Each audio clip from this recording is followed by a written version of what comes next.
Hi everyone, welcome. My name is Heather Havenwood. Welcome to Like a Boss, where we're helping you rise to the top in your business and field. So today I have someone really cool on the phone, which I'm super good to have fun with and poke with because he's a strong, muscular guy, and that's always fun to have a strong, muscular guy on Like a Boss, right? Okay, so Pat Rigsby, are you there? I'm here. You're there. You're big and strong. I get to poke at you. Are you okay with that? I am perfectly fine with it. I'm looking forward to it. Okay, good. Pat Rigsby is a business coach who has built over 25 businesses in the fitness industry, with 7 becoming million-dollar or multi-million-dollar ventures. 2 have become multiple-time winners on the Entrepreneur Franchise 500, with another being a multiple-time honoree of the Inc. 5000 list of fastest-growing businesses in the United States. Pat now coaches entrepreneurs who want to build their own ideal business, and you can connect with him at patrigsby.com/likeaboss. So Pat, thanks for being here, by the way.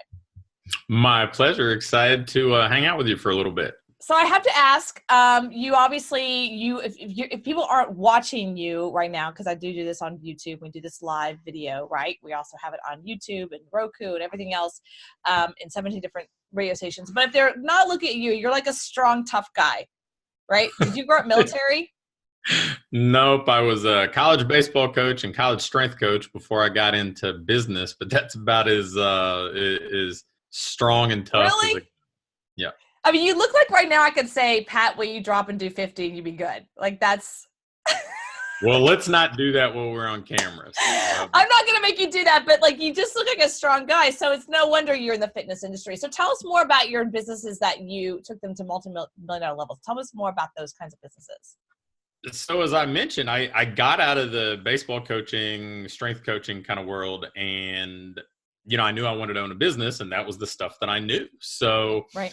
Started a training business, turned into a second location, and then started to consult and coach other people on that. And that it just kind of snowballed and got to the point where I had a couple solid business models that worked, created franchises around those, grew those to the combination of the two. They were like sister franchises. We had about 275 locations.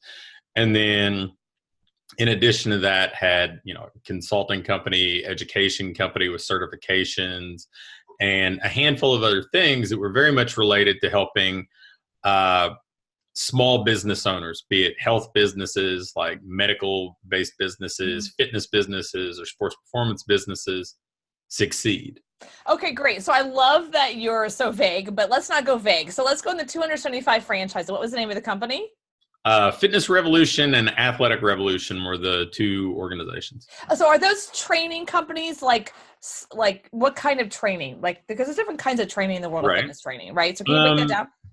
So Fitness Revolution was a more like adult personal training, either done in a group or in a semi-private setting largely.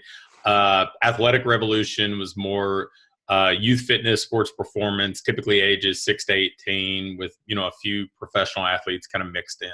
Nice. Okay, great. Well, I live in Austin, and I used to live out in Lakeway, Texas, and Lakeway, like Travis, is one of the top high schools in the country.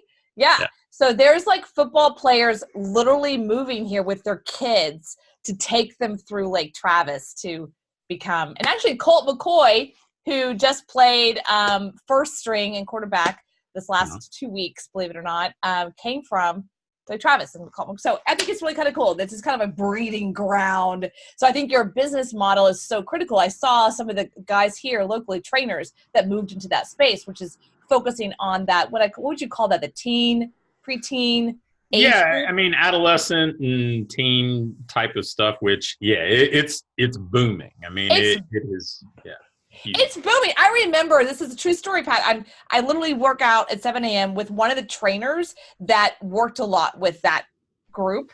And he had a young kid. I swear this kid was probably 15, but his dad was a professional football player. So like they were grooming him, and he's in there before school at like 6:30 in the morning with his mom and trainer like whipping him, and then he still has to go to football practice. I was like, oh my gosh. But I mean, they're grooming him, from the age of 13, 14, 15, which is just insane. That's crazy. Yeah, it is definitely a different era, and so we were able to build a franchise and some other ancillary businesses around kind of that trend. And it's certainly something that I'm still involved in to this day. Is it still around today? Those businesses are no longer franchises. The purchasers kind of morphed it into more of a coaching type thing. Okay. But I actually co-own an area exclusive licensing program with that same type of model called Athletes Acceleration now.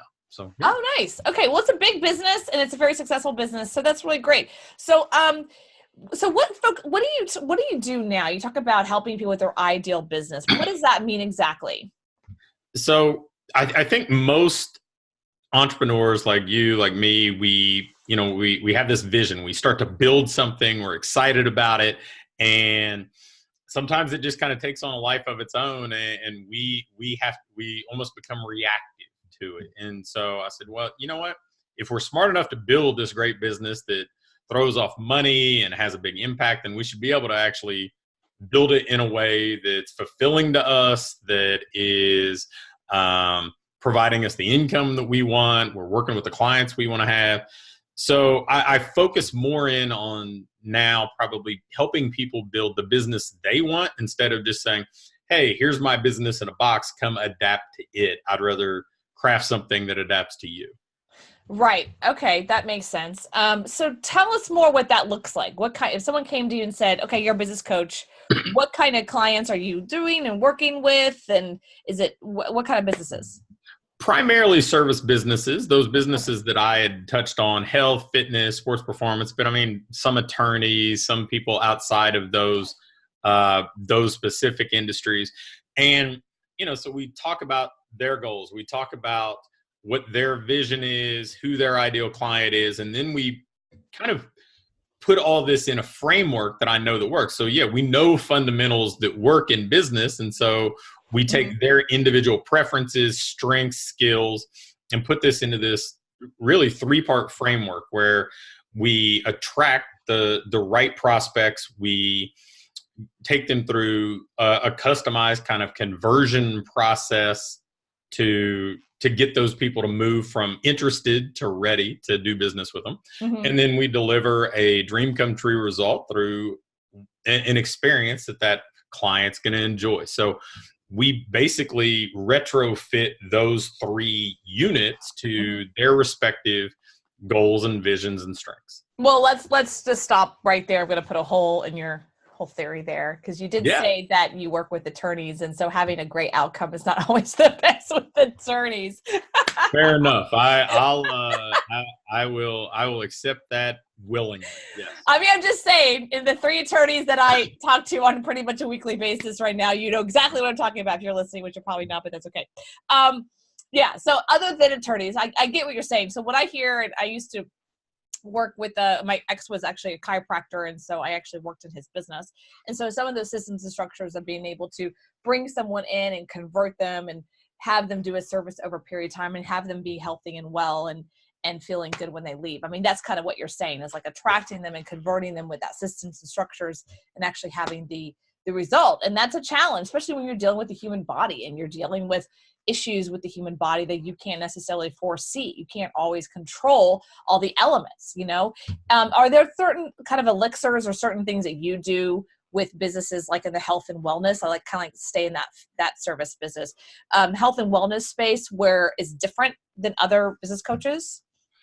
I probably have focused more on avoiding the one-size-fits-all approach. Most people say, hey, let's just throw up a Facebook ad and try to convert people to Facebook ad and get them to decide in the moment to make some sort of annual commitment and join whatever program. And, the business owners tend to struggle with that. Like, it sounds good in theory, but it's not the way that we actually buy stuff. Right. So, I tend to focus a lot more on getting those prospects to go. Like, in any business or any market, there are people who would benefit from what you have to offer. So those people are just invisible to you in many cases. So we've got to turn the invisible into visible. And then we get them to raise their hand and say, I'm interested in the benefit you can provide or the solution you offer. And then we follow up. I think in most businesses, follow up is the gaping hole, right? Like if they don't get immediate gratification, they don't get somebody to buy on day one, they've kind of just written them off as tire kicker or not serious, and then they just give up on them. But the reality is, most people who show an interest in something don't actually buy that thing in the first 24 or 72 hours. So you follow up, you convert 2, 3, 4 times as many people, and you build a healthy, successful business. I think about, and I'm going to ask you next about trends, like trends in the business, health and wellness space. I don't know if you know anything about it, but I'm going to ask you about it. But it just reminds me, I'm here in Austin downtown. So there's kind of what I call eclectic of all kinds of cool stuff. They try things out here a lot, I think. Yep. And there's a company here that basically you go and sit down, you put a needle and you sit there and you get IV of B12 and glutathione and cool stuff. Now they market it. How they market it is actually for the person who's drunk the night before, like the hangover market. And I get that because it's near downtown Austin at 6th Street. I get the marketing behind it. But actually, I went there when I just didn't feel well. Like I think I had the flu or something, and I went there because vitamin C and glutathione and B12, it's like sucking right into my body. And it made me feel amazing, and I felt better and got over my sickness faster. Wasn't self-induced, basically, sickness, right? It was a natural cause of life. So I thought it was interesting, but here's what I thought really fascinating. They did a business model where it was membership, which I felt like, I don't want to be sick every single month. And why would I self-induce myself to be sick every month, right? The next thing is that they never followed up. I gave them my phone number, my real email, my real, obviously everything, because it was health business, right? A health side. I gave them my phone number, my cell phone number. Not once have I gotten a phone call, an email, a direct response, postcard, nothing to come back. And I just think that's interesting. They're just a gaping hole against follow-up is what I'm pointing there. But my question to you is just, are you finding trends, different kinds of new trends are happening, or do you work with, just can you talk about the trends at all going on in the health? Yeah, right now we see a lot of boutique type of fitness businesses or health businesses pop up. We see everything from Cycle Bar to Orange Theory, Pilates and Orange Theory, and you see IV therapy, you see meditation studios, you see all these different people that there's an interest, there's an awareness, and then you see people who are influencers, the Tim Ferrisses of the world, or you or whoever else that talks about it. Yeah. And so now there's enough awareness that they think, okay, well, we can build a business around this one thing instead of, in the past, it was, hey, we're just going to have a health club that has a little bit of everything. Yeah. So, yeah. Do you find that that's more profitable? Because I see that, but I don't see the numbers behind the scenes. You might see actually the numbers. Are they more profitable, the more niche? Like Orange Theory is really big here. Right. We have some really yoga, meditation, hardcore places here too that are really big. Are the numbers more profitable than, like, let's say a Lifetime or Gold's Gym where it's a one size fits all? I think that, it's kind of organization by organization. Orange Theory is a machine. They do so well with all of it. Some of the other ones, I think, they're trying to catch kind of lightning in a bottle and saying, how can we model what Orange Theory does, but with cycling or with Pilates or with some other trendy thing. Some of them do well, some of them don't. Usually it's tied to things like marketing and follow-up. They've all got something to sell, but if they've got 100 people that come through the door in a given month to try out what they have, like you did, and they're not following up on those, it's a revolving door, and that type of thing it's just not sustainable. There are only so many people that live close enough by to try it out once and never come back. You have to maximize the lifetime value somehow. Whoever's behind Orange Theory from a marketing perspective is brilliant. Something that they did here in Austin is they spray painted a bunch of bikes orange and just left them around the city kind of thing with their name on it before they even opened. And now they've opened like at least like, well, there's 3 from a 5-mile radius just for my location alone. And they're packed. And I went to a couple, not my thing, but they were packed, and they're always packed. And they're doing very well financially. So I hear, again, I'm not looking at their books, but I think they're doing well. They keep opening more and more. I'm curious, as someone who's in that industry, why do you think that trend's happening? Why do you think the consumer's wanting that? Or do you have any data on that? Well, I think that people want something that they feel like is more unique to them. So something that's more boutique is always more appealing than something general. Obviously, people buy convenience. So they have a bunch of small locations that they can pop up in closer proximity to somebody instead of making everybody drive further for a bigger location. And, the smaller ones that do well, I mean, it's almost universal in seeing that they're good at marketing and selling. The ones that struggle in the fitness industry or any industry are usually the ones that think that, hey, we build it and people will just flood in the doors. Orange Theory, I think, is probably as good a case study as you could get of that, because they go in high population shopping centers usually, or high traffic areas. So they go where the population is instead of expecting to be a destination that everybody has to travel to. They require a pretty significant marketing budget for a fitness business. And it's group based. So now you've got a big pool of people that if they're having a good experience, they're going to go out there and share that with everybody else. And so they create a pretty prominent referral base too. I think one of the things they do, and I have no idea, I'm making this up, but I think that one of the things they do from a research perspective is, because I'm thinking of the ones that are around me, they all are nearby or as close as they possibly can get to a Starbucks. So like Starbucks, just got a ton of research on the locations, like a McDonald's back in the day. They know where they probably have research of a whole department just on like where they're going to put the McDonald's. I'm pretty sure Starbucks has the same thing, the location. And I think Orange Theory is like piggybacking off of that. They're like, let's just follow Starbucks, because the two that I know are literally, one's actually in the same parking lot, if not next door, literally. And then the other one is really close. They can walk, it's not the same parking lot, but pretty close. And I think that that's what they're doing.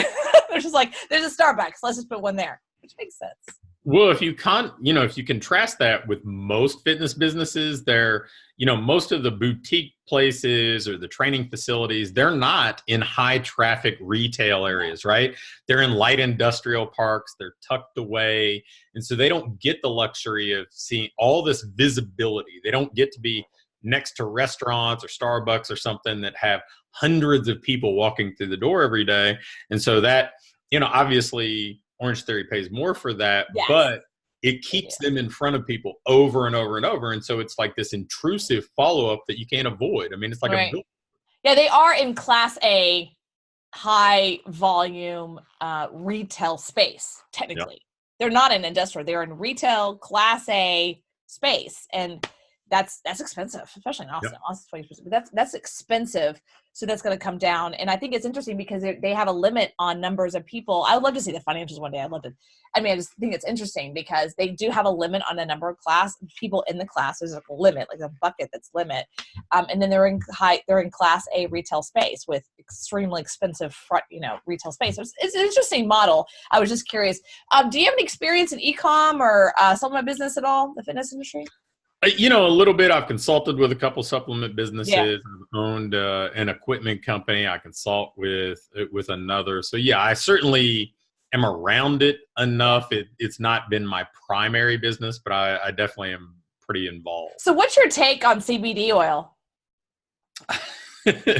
I think most anything that is promised as a cure-all to solve every problem is probably a little more sizzle than steak. Yeah, so I'm in Texas. It's not legal. CBD is here, but obviously not marijuana is not legal here, just so you know. But my sister went to California recently. She was in San Francisco for work, and she came back and she said, I was inundated with ads for CBD oil that literally it solved everything. That's what she said. It solves everything. You cough, CBD solves it. You don't feel well, it solves it. Sleep solves it. This solves it. It was like if you have this, it solves it. And I just was like, is that really true? She's like, I have no idea, but that was all the marketing everywhere, that marijuana solves everything. And and they're different, right? But I'm just saying. Anyway, that was totally just random. So let's talk about your business. You have a 3-step process with the business. Let's just talk about one of those, the front end. So let's talk about, what's that 3-step process?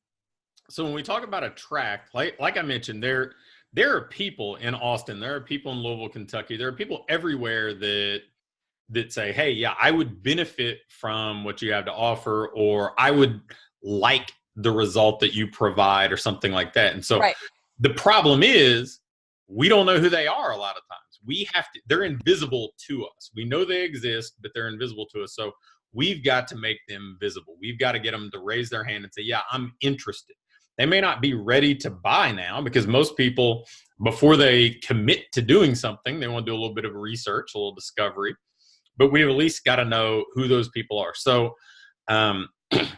typically when we focus on the attract units, like, how can we get that person to raise their hand and be visible to us? Well, the easiest way is to have an existing client refer them over.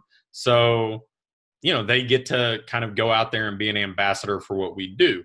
But there's a limit to that. And, if you or I are a customer somewhere or a client somewhere, we've got our own stuff to worry about. So we can't go out there and just be kind of a walking billboard for another business. So the other thing that we can do is we can go give, a gift away, if you want to call it a lead magnet or just some sort of value exchange. But, whether it's a book, that tends to be the one that I focus on, because books have, a pretty high perceived value, and they're pretty timeless. They last a lot longer than a Facebook post or something like that. But, a book, some other exchange, a guide, a checklist, something that solves a problem for something that is perceived as valuable, because we're basically saying, look, we want you to give us your email address, but just as importantly, like the unsaid thing is, we want the right to have your attention moving forward. And so you got to give them something good. And in my case, I always recommend with clients, like, give away something that somebody else would sell. You give away something somebody else would sell. And now we've made a good first impression, and we've at least earned some attention to follow up. So, that's the kind of core of the process, is we've got to get somebody to give us permission to have a conversation with them. Yeah, that's a piece to be able to do that, right? Because especially when you're dealing with health and wellness, sometimes you can't always give away a free session.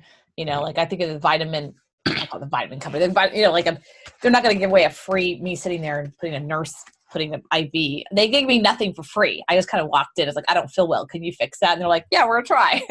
But they could certainly give away a book online about the health benefits. They gave nothing. They gave no video. They gave nothing. I mean, I unfortunately know what B12 and glutathione and all these, there's a ton of different things inside of the IV. I'm one that knows all that because I have owned a supplement company in my past. So I know that stuff. I don't think the average layperson knows what B12 or glutathione or these other ones that they can't even pronounce, are in there. So I thought it was interesting. They didn't even have like a baseline to say, here, what this is what this is. And, so I think you're right. There's some kind of level of having a lead magnet. They must be doing really well because they didn't ever follow up and they have no lead magnet. So they must be just doing fabulously well. Right? Like, they don't need you, Pat, is what I'm saying. I guess they don't need a business coach. I'm kidding, but I don't know for sure. Anyway, so this has been great. I think I really know what you do. So can you tell everybody again, this three main pillars that you really focus on with business owners? Yeah, we have the attract unit where we get them to self-identify and say, hey, I'm interested. We got the convert unit where we take them from interested to actually ready. And then we've got the deliver unit where we give them the dream come true result through an experience, hopefully, that they enjoy. That's great. I love that. And you're right. Books are still very strong lead magnets. I try to tell people that all the time, that books are still very viable, even though we're an old school, we're a digital age. At the end of the day, I mean, I'm looking right now, you can't see, but I'm staring at a huge bookcase of just books, right? So They're awesome. Where can people find you? And if they're interested in working with you, what does that look like? So they can find me at patrigsby.com/for-the-win. We've got some cool stuff for them there, a book of all things, right? But then also a scorecard where they can kind of self-identify some of the things they think their business is good with, some of the areas maybe they want to work on. How does it work to work with me? I mean, really, I just connect with people over a call and see if I can help them move their business forward in the areas that they want to work on to reach what I would define as their ideal business. And we do one-on-one or mastermind type groups to really work on their business rather than trying to make them kind of just fit into mine. Yeah, no, I get that. Yeah, there's so many different models, right? But making sure the kind of what I hear is you meet people where they're at, right? Yeah. And then you move them to the next level. Awesome. Well, thank you so much for that. So it's patrigsby.com/like-a-boss. Is that correct? Yep. Cool. Awesome. Well, thanks for that. patrigsby.com/like-a-boss. Go check that out right now. Pat, thank you so much for being here. And thanks for sharing with our listeners on how they can take their business to the next level, because that's what this is all about, rising to the top. You can find us at heatherhavenwood.com/podcast, or as well as iTunes, Google Play, Stitcher, iHeartRadio, and soon to be Pandora. Everyone, this is Heather Havenwood. Check me out at heatherhavenwood.com. Thank you.